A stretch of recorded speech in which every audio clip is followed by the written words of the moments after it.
మహాదేవుడును మన రక్షకుడునైన యేసుక్రీస్తు వారి నామములో శుభములు కలుగునుగాక. నేటి వాక్య ధ్యానము యెహెజ్కేలు గ్రంథము 37వ అధ్యాయము 11వ వచనం. అప్పుడు ఆయన నాతో ఇట్లనెను, నరపుత్రుడా, ఈ ఎముకలు ఇశ్రాయేలీయులందరినీ సూచించుచున్నవి.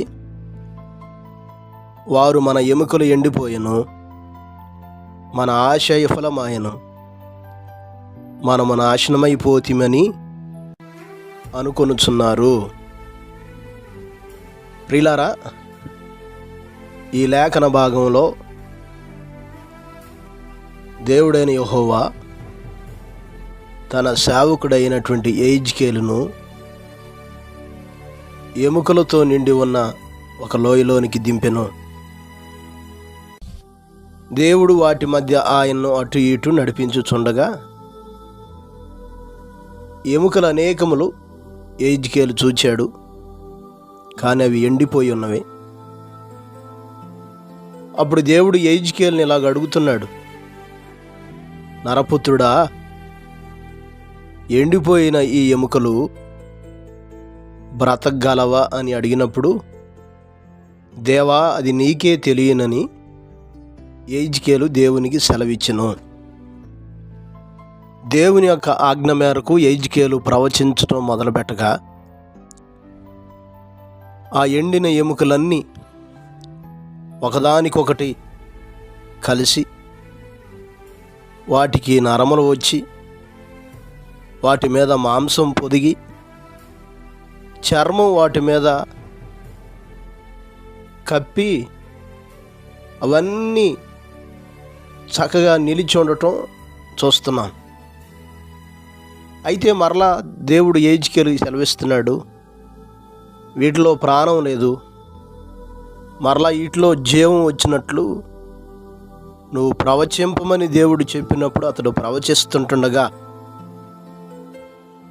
ఇలా అంటున్నాడు యెహెజ్కేలు, దేవుడు నాకు ఆజ్ఞాపించినట్లు నేను ప్రవచింపగా జీవాత్మ వారిలోనికి వచ్చెను, వారు సజీవులై లేచి లెక్కింప సఖ్యము గాని మహాసైన్యమై నిలిచిరి. ఈ లేఖనం ద్వారా ఆనాటి ఇశ్రాయేలు ప్రజలకును నేటి మనకును దేవుడు నేర్పించే పాఠం ఏమిటంటే, ఈ ఎముకలు ఇశ్రాయేలును సూచించుచున్నవని దేవుడు తెలియజేస్తున్నాడు. బానిసత్వంలోన మనం పడిపోయాం, మన ఎముకలు ఎండిపోయాయి, వారి జీవితంలో అలసి సొలసి నిరాశకు లోనై ఇక మరలా మనం తిరిగి కట్టబడము, తిరిగి మరలా మనం జీవాన్ని పొందుకోలేము, ఇలాగ నిర్జీవమైపోయి నశించిపోయేవారుగానే ఉంటామని వారి జీవితాల్లో కృంగిన పరిస్థితుల్లో దేవుడు వారికి నేర్పిస్తున్న పాఠం ఇది. ఈరోజు మన జీవితాల్లో కూడా మనం యోచన చేయాలి. మనం కూడా ఇశ్రాయేలీయుల వలె నా జీవితం అయిపోయింది, ఇక నా బ్రతుకు అయిపోయింది, నేను లేవలేను, నేను తిరిగి కట్టబడలేను, నా కుటుంబం బాగుపడదు, మా జీవితాలు ఎదగవు, మేము తిరిగి కట్టబడము అనుకునేటటువంటి స్థితిలో ఉండి నిరాశకు లోనై నిస్పృహలో ఉండి అలసి కృంగిపోయినటువంటి అనుభవంలో ఉంటే ఈరోజు దేవుడు మనతో మాట్లాడుతున్న మాట ఏం తెలుసా?